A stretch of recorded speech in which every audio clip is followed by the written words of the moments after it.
Hey, welcome to Dad Fest, everybody. How we doing? Good. I hope you're having a great time. This is like a picture-perfect day for Dad Fest. This is everything we ordered, which unlike actually, last time I went to Texas Roadhouse, I didn't even need to order. I just had all of the rolls, and that was enough. I love those things. Hey, if you are new or just checking us out today, we are Thrive Church. My name is Dave Shephard. I'm the lead pastor here, and our goal is simple, it's just help people find and follow Jesus. And we like to have fun. We like to party. We like to celebrate dads, and that's what today is all about. We don't want to be a church that's just in the community, but we want to be a church that's for the community. And so doing things like this are our bread and butter. This is what we love to do, to show love to the community, to show love to you guys, and dads especially today. If you are a dad, big round of applause for all dads here today. Yes. I guarantee there will be plenty of dad jokes. I will try to keep mine to a minimum because your dad is going to have enough for you. It'll be a good time. I learned a lot of things as a dad. I've learned in the last 11 years as a dad that dad bods don't just happen because you tried. Dad bods happen because of leftovers. That is why they happen. Nobody wants food waste. Nobody wants to throw that away. Your kids aren't going to finish it, and so what do? Like, it's your responsibility as a dad, and I'll celebrate you. Thank you for not wasting food. Thank you for eating their leftovers. It's the greatest thing. It's like the greatest responsibility I've ever had in my life, to make sure that I eat what my kids refuse to. So it's a great thing. I learned that. I also learned something new, something unexpected as a dad this year. I had the opportunity, I was sitting down. My daughter has these two little chairs. If you can see them up front, there are these two cute little chairs. And she said, Dad, come sit. Dad, sit. Dad. I think she did one like 8 more times. Dad, come sit. And so I sat, and she's like, I'm going to teach you a game. And I'm not going to lie, my buns are a little bit bigger than this chair. But I tried. And so I kind of squeezed in, and I got stuck, first of all. That's when I learned that leftovers, maybe I need to keep to a minimum. I got stuck in this thing. And then she starts handing me these things, and she says, spin this. And so I spun this little game board, and all of a sudden, she like reaches in her pocket. She's like, okay, Dad, you earned the necklace. And I'm like, wait, what are we doing here? What are we doing? And so she puts it on me, and I've got this cute little necklace. Oh, there we go. And then I spun again, and she's like, okay, now put these on. And I put on these earrings, and I learned my job as a dad has dramatically changed from what I thought it was going to be. I went from enforcing the rules to saying what needs to get done to now all of a sudden my daughter puts this on my head and she says, Dad, you are the princess. I have arrived. And I realized I never asked for this. I never expected this, but my job as a parent has now changed. And I also learned clip-on earrings are not for the faint of heart, especially child-size ones. And tiaras also clip into your hair. And if you don't have that, it's really tricky. So I learned some things. This last year, and I looked beautiful doing it. I am not too proud to be that dad. But here's what I learned in that moment as I'm sitting there with her, as I'm literally stuck in the chair, so I can't go anywhere. I learned something so beautiful from her because the only thing she wanted from me in that moment was my attention and some eye contact. She just wanted somebody to stare her in the eyes and do life with her for a couple of minutes. And I've realized that as a parent before, but there was just something in that moment where I realized, wow, my job is so much bigger than I thought it ever was. My responsibility is so much bigger than it ever was. And she also reinforced this idea in me that you can't do life alone. Life is no fun alone. When she's down there, she's playing games, she's excited, and she just wanted somebody to do life with her. And I think there are so many moments in our lives where we need that same reminder that we were never meant to do life alone. We were never meant to do life in isolation. We were never meant to do the hard parts and the victories and everything in between of life alone. You were never meant to be a dad alone. It's too hard to do alone. You were meant to be a part of a community. And especially around like my 11-year-old this week and said, Dad, you know what it's like to be middle-aged. Tell me about, and I'm like, buddy, don't even finish that sentence.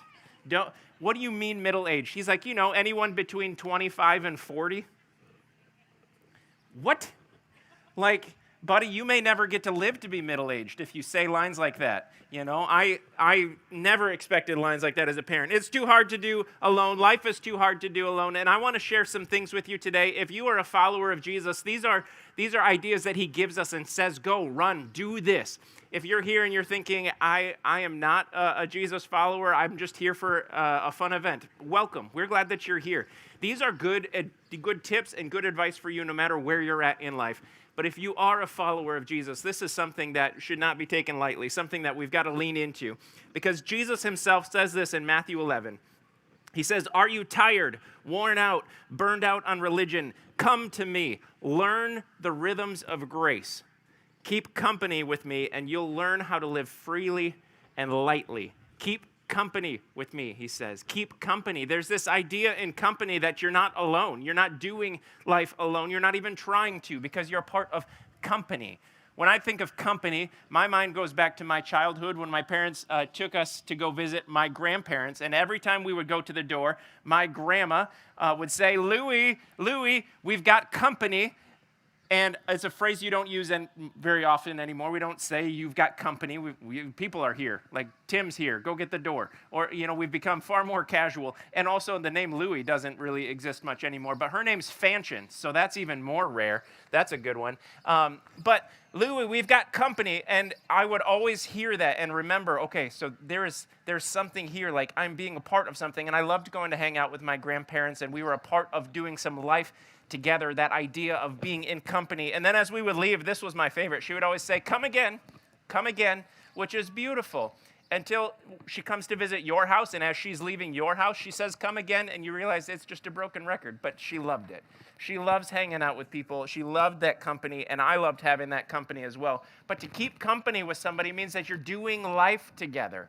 You're doing life together. There's something of so much value and so much importance when we do life together. That's why we do community events like this, where we can just gather together in the park.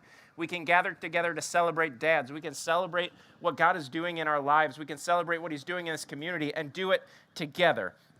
And so if you've been a part of Thrive in the last little bit, we've been talking about some rhythms of life that you can adopt, some rhythms to keep us moving forward. And today we're all about the rhythm of meaningful relationships.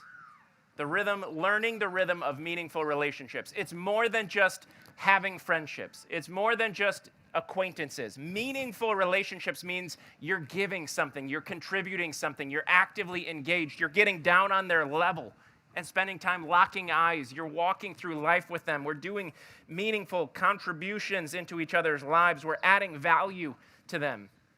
Winston Churchill says this, we make a living by what we get, but a life by what we give. So the way that we give in our relationships matters. The way that you invest in the people around you today matters.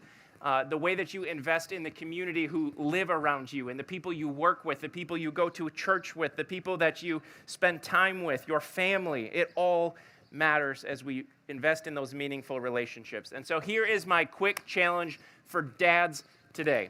A challenge for dads. And honestly, it's for everyone. But dads, you want to feel special today. So it's just for dads and also everyone else. Learn the rhythm of meaningful relationships in a few different ways. The first one is this, a meaningful relationship with Jesus. First and foremost, your greatest relationship, the greatest life-giving relationship you could ever have is with Jesus.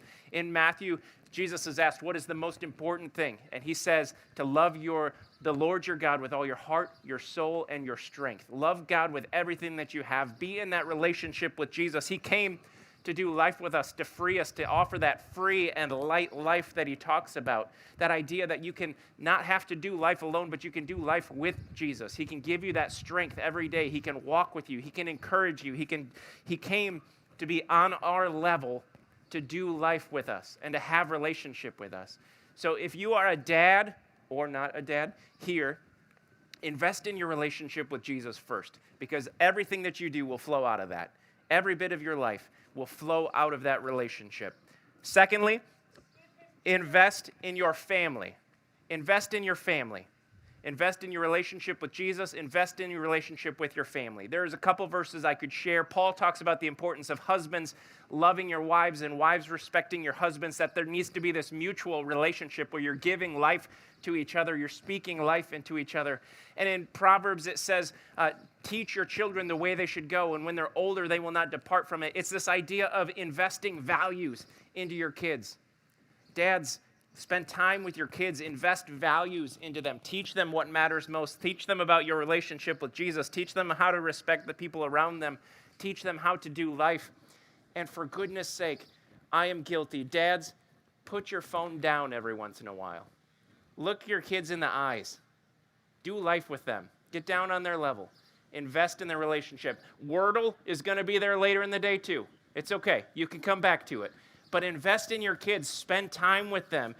Don't just do things for your kids. Do things with your kids.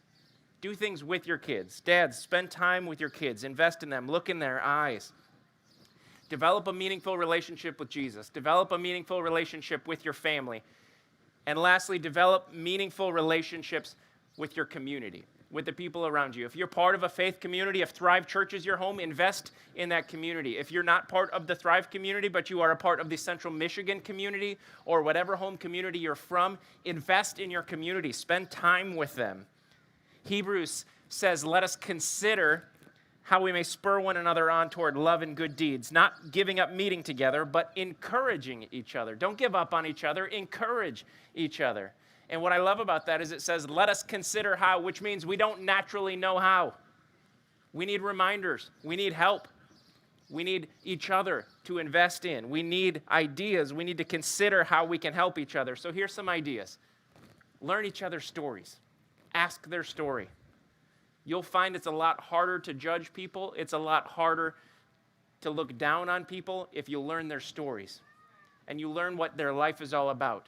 There are no perfect people allowed here at Thrive. Never. No perfect people allowed. We all come with our faults. We all come with our blemishes. We all come with weird dad jokes that make sense only to you, but they make you laugh every time.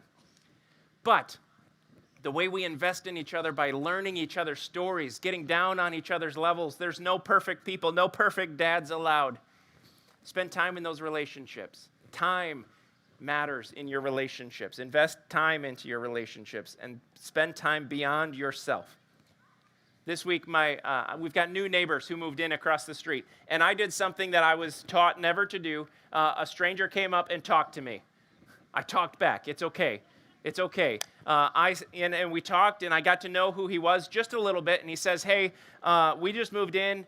I don't know much about you, but I need a ride to AutoZone. Is there any way you could drive me to AutoZone? And I'm like, well, I've got my kids here. Somebody's got to watch them still. And he's like, well, bring them over. My wife can watch them. And I'm like, I don't know you at all. That's probably not the best thing I want to do. But I said, you know what? I'll put them in. And so Elijah's in the back seat. I'm in the front, and our new neighbor's in the passenger seat next to me. And this is a commitment. If you know, like driving into town right now, that's like $25 in gas, just alone. But I'm like, you know what? I'm going to help you out. We'll get you going. We took him to AutoZone, and while we were going, he just talked nonstop. He's like, hey, I heard you're a preacher. I'm like, hi, I'm Dave. Good to meet you. And I'm like, yes. And so we talked, and he shared all about, he spent years in prison. And as soon as he said that, I had a little gut check, like, okay, who did I get in the car with me? Who did I just let in the car with my kids? But I'm like, talk to me, buddy. And he's talking about how he grew up in a context where his dad had abandoned his whole family.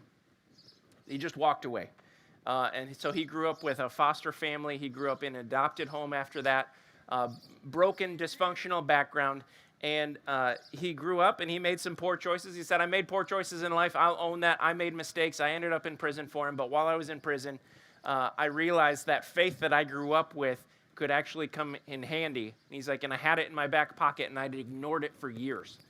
And I realized the importance of actually spending time with Jesus and the importance of letting him change my life. And I started leading this Bible study in the prison. And he was telling me all about this, and my mind's just getting blown by this guy's story and how many different ways he's just listened. And then at the end he said, but I had a really bad dad. He was like evil. And I'm like, oh, I don't know that your dad was evil. I said, he might have made some bad choices. And he's like, no, he was evil. And I'm like, oh, well, talk to me. And so we talked, and we got to AutoZone. This was all happening in a matter of 5 minutes. We got to AutoZone, and he went in, ran for the part, and I said, I leaned back to Elijah, did you hear what he was talking about? He's like, not really. I wasn't really listening. I said, well, he was talking about how he had a really rough childhood and didn't have a very good dad. And he interrupted me, Elijah, my 11-year-old, and he said, well, I have a great dad. I'm like, well, I was going to tell you the rest of this guy's story, but I guess I'm done now. Like, heart-melting moment. But dads, like, you've got to understand the importance of investing in your kids, the importance of investing in your family, the importance of having a relationship with Jesus that will change your life so you can impact their lives. The role that you play in your family is so huge. The role that you play in your family is irreplaceable. Invest well in your family. If you're a single mom, my goodness, you are doing double duty, and kudos to you, because single parenting is tough. It is tough. It's great company. Give them people who can invest in them. Give them people who care about them. Model a relationship with Jesus. Have a meaningful relationship with Jesus. Have a meaningful relationship with your family. Have a meaningful relationship with your community. And God moves through that. God changes lives through that. If you're here and you're going, man, I don't have any of that, the same Jesus I'm talking about wants to do life with you too. And he wants to help you live freely and lightly. And he is available if you just ask him to lead you and ask him to do life with you. If you're a man in this crowd today, this is your challenge to step up and lead and to show that relationship with Jesus in what you do. If you're a parent, this is a challenge for you to step up and lead and show that relationship in what you do. Teach those values to your kids. Teach life and faith and family and community to your kids. But remember that you can't do life alone, and you never have to. And the gift of Jesus is that you never, never have to. Jesus walks with you every step of the way. He is here for you. He is available for you.